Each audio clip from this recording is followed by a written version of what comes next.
Good morning sa inyong lahat.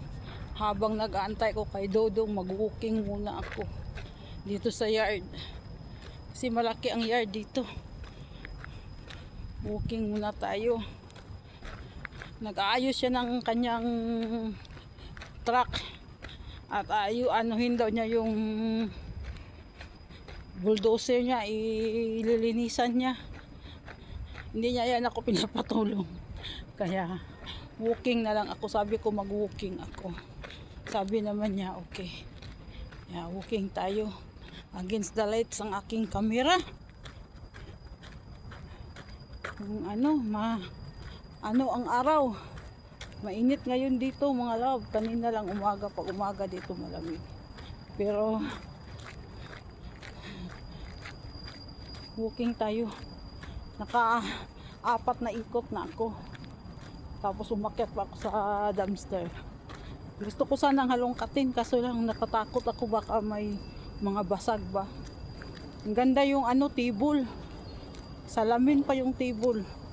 Tatapon lang yung 2 TV doon. Nakuha sa basurero yun. Nakuha nila yung taga-tauhan dito, tinabi nila. Magaganda yung dito, mga mayayaman talaga sila, no. Tapon lang nila. Ang dami pang gamit. Tapon lang nila. Yan. May-ari ditong yard na to, yung dumpster, mga anuhan ng mga basura. Kung gusto mag-rent dito tatawag. Kukunin nila. Yan. Dito kami sa yard. Kaya sabi ko mag-walking muna ako para maka-exercise ako. Kasi sa bahay, pag nasa bahay kami, maglilinis ako dito. Minsan nagtutulong ako sa kanya sa truck pag maglinis.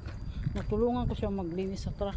Ngayon, anuhin daw niya yung truck niya. Tingnan niya kung walang sira.